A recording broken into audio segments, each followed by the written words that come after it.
আমি এমপি হিসাবে রিজাইন করলে এদের জন্য শান্তি হবে, তাও দেশটা শান্তি হবে। আমি লিখে দিয়ে যাচ্ছি আমি রিজাইন করব। অবশ্যই হবে। দেখেন এই যে প্রথমেই যারা এই ঘটনাতে বিভিন্নভাবে নিহত হয়েছেন তাদের আত্মার মাগফিরাত কামনা করতেছি। আমরা সবসময় এইসব বিষয় নিয়ে প্রতিবাদ করেছি। আজকে জানেন যে 6 জন সমন্বয় যারা ডিবি অফিসে ছিলেন, এটা নিয়ে অনেক বিতর্ক ছিল যে তাদেরকে কি বাধ্য করা হয়েছে কিনা, তাদেরকে কেন ডিবি অফিসে নিয়ে আটকে রাখা হয়েছে, এই বিষয়ে 2-1 জায়গায় আমি কথা বলছি। ও আনঅফিসিয়ালি তারা আমাকে যেটা জানিয়েছেন যে আমি বললাম যে আপনারা চাইলে তো এদেরকে অ্যারেস্ট করতে পারেন, আপনারা তাদেরকে আটকে রাখছেন যে এই অভিযোগ, এই বিষয়ে আপনাদের মন্তব্য কী। তারা আমারে যেটা জানিয়েছেন, তারা বলছেন যে কোটা আন্দোলন তো কোটা সংস্কারের যে আন্দোলন, এটার জন্য যা যা চেয়েছিলেন সবই দেয়া হয়েছে। মানে যারা এই কোটা আন্দোলনে, কোটা সংস্কারের আন্দোলনে তারা যা চেয়েছিলেন তার চেয়ে দেখা যাচ্ছে যে 95%, 93% দেওয়া হয়েছে। মানে ওনারা যা চেয়েছিলেন কোটার বিষয়ে কিন্তু আর কোনো বক্তব্য এখন আর নাই। কোটা বিরোধী আন্দোলনের কোনো কথা এখন আর মাঠে নাই। তারপরও মাঠে মানুষ কেন? তাইলে কোটার পরে যে আন্দোলন চলতে পারে, এটা হচ্ছে কি আমিও বলছি যে এই আন্দোলনে আমাকেও আপনারা সাথে নেন। যদিও সাথে নেন কোনটা, এটা হচ্ছে এই আন্দোলন করতে গিয়ে যারা নিহত হয়েছেন, যারা আহত হয়েছেন, তাদের এই প্রক্রিয়াতে কার কার দায় আছে, ভুল হয়েছে কিনা, পুলিশ কি এক্সেসিভ ফোর্স ব্যবহার করছে কিনা, পুলিশ কি এই আম যারা তাদের ব্যাপারে গুলি করতে পারে কিনা, এগুলা নিয়ে আপনাদের আলোচনা হইতে পারে। বিচারের আমরা আদালতের দ্বারস্থ হইতে পারি। এখন হচ্ছে কি এই প্রক্রিয়া। এবং আপনারা জানেন যে কমিশন অলরেডি রংপুরে যাবে, এটার প্রক্রিয়া শুরু হয়েছে। মাননীয় প্রধানমন্ত্রী বলছেন যে এই তদন্ত প্রয়োজনে জাতিসংঘ এসে এটা করুক। আমি এটাকে সাধুবাদ জানাই।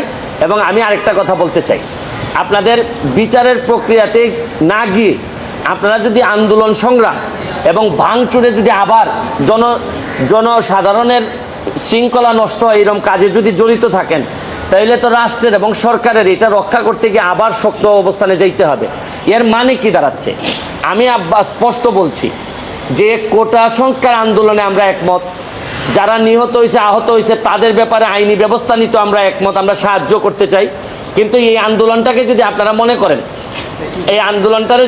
মনে করেন যে এখন আপনারা সরকার পতন করবেন, আপনারা মাননীয় প্রধানমন্ত্রীকে কোনোভাবেই দেখতে চান না, তাই এই আন্দোলনে তো আমরা সব একমত না। এটা আমি বারবারই বলছি যে আমি ব্যারিস্টার সুমন, আমি একজন স্বতন্ত্র এমপি হিসাবে আমি তো আমার পতন চাইতে পারি না কারণ ছাড়া, বা আমার বিরুদ্ধে অভিযোগ ছাড়া। এখন সরকার পতন মানে তো আমারও পতন আমি চাই। কারণ প্রশ্ন হচ্ছে গিয়ে কোটা আন্দোলনের জন্য আসছিলেন, আপনারা সফল হয়েছেন এবং এটা মানতে বাধ্য হয়েছে সবাই, এটা আদালতের মাধ্যমেই আসছে। এখন আপনারা বিচার চাইতে পারেন যে কোন কোন জায়গায় অন্যায় হয়েছে। এবং আমি আপনাদের মাধ্যমে আরেকটা কথা বলতে চাই, আপনারা জানেন যে ডিবির যিনি হারুন সাহেব ছিলেন, এই যে হাইকোর্ট তাকে নিয়ে একটা কথা বলছে যে তামাশা, আপনি জাতির সাথে এটা তামাশা। এরপরে কিন্তু সরকারের একটি, আমার কাছে মনে হচ্ছে যেটি ভালো দিক, যে পরের দিনই কিন্তু তাকে এখান থেকে সরাই দেওয়া হয়েছে। আমি মাননীয় প্রধানমন্ত্রীর কাছে আমি একটা দাবি জানাবো, এটা মনে করি যে আমি সাধারণ ছাত্রের পক্ষেই আমি দাবিটা জানাইতে চাই। এইটা হচ্ছে গিয়ে যে এই প্রক্রিয়ায় হারুন সাহেবকে যেভাবে সরাই দেওয়া হয়েছে, এই প্রশাসনে মন্ত্রী থেকে শুরু করে এবং দলের নেতারা যারা এই কাজের সাথে ব্যর্থতার পরিচয় দিচ্ছেন, আমি দাবি জানাবো যে তাদেরকেও যদি এই জায়গাগুলো থেকে সরাই দেন, তাহলে আমার মনে হয় ছাত্রদের জন্য আরেকটি শান্তির বিষয় হবে। আমরা তো এই জীবনগুলো ফিরে আনতে পারবো না, যে জীবনগুলো মারা গেছে। অন্তত তাদের আত্মার শান্তির জন্য আমরা যে সব জায়গায় এই ব্যর্থতা আছে, এই মানুষগুলার যদি আমরা সরাই দেই, তাহলে আমি মনে করি দল, দেশ, ছাত্ররা যারা আন্দোলন করতেছে তাদের জন্য, তাদের পরিবারের জন্য একটা শান্তির বিষয় হবে বলে আমি মনে করি। বল প্রয়োগের কথাটা বলতেছি হচ্ছে গিয়ে প্রথম দিকে শিক্ষার্থীদের আন্দোলন যেটা ছিল, এইটাতে আমার ব্যক্তিগত অপিনিয়ন যে আওয়ামী লীগ এবং সরকারি প্রায় 90% লোক এই যে আন্দোলনটা ছিল সংস্কারের, এটার সাথে একমত ছিল। কিন্তু শুক্র শনিবারে আমরা ব্রেক মেরে দিছি।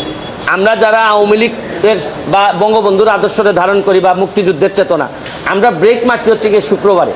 কারণ শুক্রবারে আর শনিবারে যা ঘটছে, এইটা আর তখন আমাদের মনে হয়েছে যে এখানের মধ্যে অন্য রাজনীতি আছে।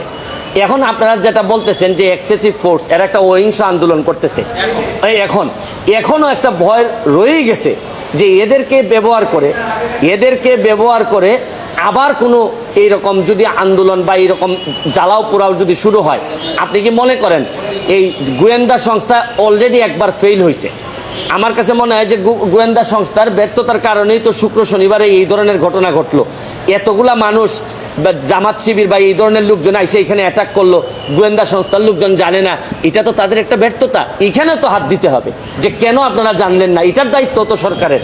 এখন আমি মনে করি যে হয়তো এক্সট্রা কশন থেকে যে কেউ যেমন ধরেন এই 6 জন সমন্বয়ককে যে ধরা হয়েছে, আমাকে আনঅফিসিয়ালি জানানো হয়েছে যে তারা চায় আন্দোলন কোটার জন্য, বৈষম্যমূলক আন্দোলন। এইটা শেষ করার পরও দেখা যাচ্ছে যে এদেরকে বাইরের একটা ইনফ্লুয়েন্স, যারা আসলে কোটার সাথে সম্পর্কিত না, এরা রাষ্ট্রের বিরুদ্ধে, তারা তাদেরকে ইনফ্লুয়েন্স করার চেষ্টা করতেছে। এবং এরা যেহেতু সাধারণ ছাত্রদের প্রতিনিধি, তাদেরকে একটা এই মানে আমরা যে বলি যে একটা সেফ এনভায়রনমেন্টে রাখার জন্যই এই ডিবি অফিসে রাখা হয়েছিল। এরা এদের যুক্তি দেখাচ্ছে, এটা আপনারা বিশ্বাস করতেও পারেন, নাও করতে পারেন, এই জন্যই তো আজকে ছেড়ে দেওয়া হয়েছে।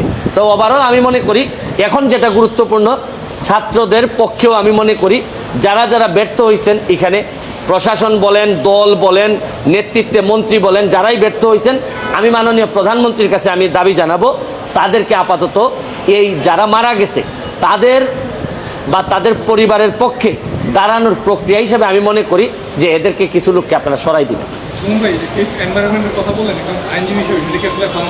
আইনে আপনি তাকে ইচ্ছার বিরুদ্ধে তাকে নিয়ে যেতে পারবেন না, এটা স্পষ্ট আইন, এটাতে অস্বীকার করার কোনো সুযোগ নাই। তারা দেখা গেল যে স্টেটমেন্টও দিয়েছেন, আমি দেখলাম যে মনে করলাম যে স্টেটমেন্টটাও জোর করে আদায় করা হয়েছে, এই ধরনের কথা মনে করলাম।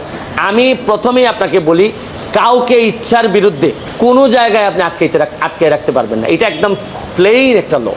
কিন্তু এক্সেপশন আছে, কখন আপনি যেমন আমাকে যখন লাইফ থ্রেট দেওয়া হয়েছিল, আমি যখন এই দুই সপ্তাহ আগে আপনারা জানেন, এই সময় আমার বলা হয়েছে যে আপনি বাসা থেকে বের হবেন না। তো এই যে বের হবেন না, এটা কিন্তু আমাকে থ্রেট না, তারা কিন্তু আমাকে আটক করে রাখে নাই, আমার সিকিউরিটির জন্যই বলছে যে আপনাকে এখন আর বের হইতে দেওয়া হবে না, আপনি আসবেন না। তো আমি যেটা বলতে চাচ্ছি যে এদের যদি দেখতে হবে যে এরা ক্ষতিগ্রস্ত হয়েছে কিনা, এদেরকে ওইটার ভিতরে নিয়ে মারামারি করা হয়েছে কিনা, বা তাদেরকে যে বক্তব্য দেওয়া হয়েছে এই বক্তব্যের সাথে আপনি একমত কিনা। তবে তারা আসছে, এখন তারা আইসা যদি তারা বলে যে না আমাদের উপর নির্যাতন হয়েছে, আমাদের, তাহলে তো বিচারের মুখোমুখি হইতে হবে যারা নিয়ে গেছিলেন।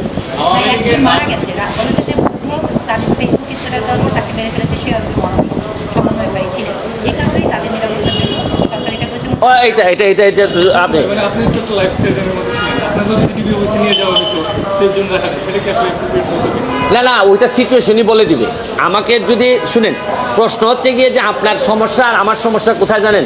বিশ্বাসের সমস্যা।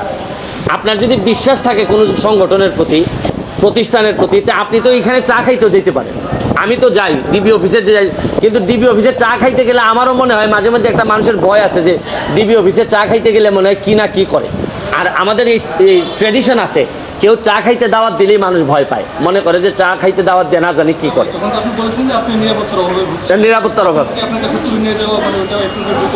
না বিষয়টা হচ্ছে গিয়ে তারা যারা বেরোয় আসছে একমাত্র তারাই বলতে পারবে যে এটা কতটা অ্যাপ্রোপ্রিয়েট ছিল। এটাই তো আমি বললাম যে আপনাদের ছাত্রলীগের যারা ভুয়া ভুয়া বলছেন, তারা নিজের লোকই তো ভুয়া ভুয়া বলছেন। এবং আরও শুধু ভুয়া বিষয় না, বা ধরেন ছাত্রলীগের যারা ভুয়া না বলে যদি তার প্রশংসা করতো, তাতেও তো দায় এড়ানো যাবে না।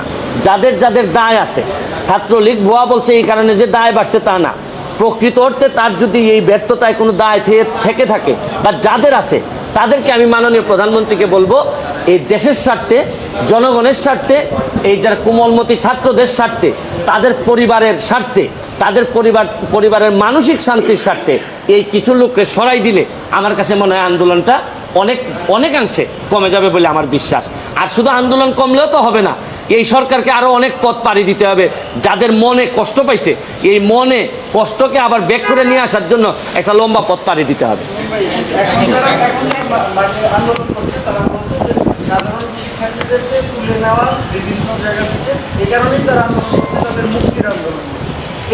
সবই তো একই আন্দোলনের মধ্যে। মুক্তিটা হচ্ছে গিয়ে কি কারণে ধরে নেওয়া হয়, কি কারণে আন্দোলনে যাওয়ার কারণে, রিস্কের কারণে। এখন সহিংসতা করেনি সহিংসতা করেনি বা করছে, এটা তো ডিসপিউটেড কোয়েশ্চেন অফ ফ্যাক্ট। এটা একমাত্র তদন্ততেই জানা যায়। আপনার কাছে সবাই, আমার কাছে মামলায় যখন আসে সবাই বলে যে মিথ্যা মামলা, যখন আমার কাছে জামিনের জন্য আসে সবাই বলে যে ভাই আমার বিরুদ্ধে একটা মিথ্যা মামলা হয়েছে। এটা তো আসলে ডিসপিউটেড কোয়েশ্চেন অফ ফ্যাক্ট। তবে আমি মনে করি আপনি এইসব তো সাইড এফেক্ট, আর মেইন এফেক্ট হচ্ছে গিয়ে ছাত্রছাত্রীদের মনে যে প্রভাব পড়ছে, এই প্রভাব থেকে বেরোয় আসতে হবে। এদেরকে একটা শান্তির জায়গায় সান্ত্বনা আমাদেরকে দিতে হবে। আমাদের কিছু লোককে এই জায়গা থেকে সরে যেতে হবে। প্রয়োজনে আমি ব্যারিস্টার সুমনের যদি মনে করেন যে এই পরিস্থিতি এরকম হয়, ছাত্ররা যদি মনে করে যে না আমি এমপি হিসাবে রিজাইন করলেও এদের জন্য শান্তি হবে, তাও দেশটার শান্তি হবে, আমি লিখে দিয়ে যাচ্ছি আমি রিজাইন করব।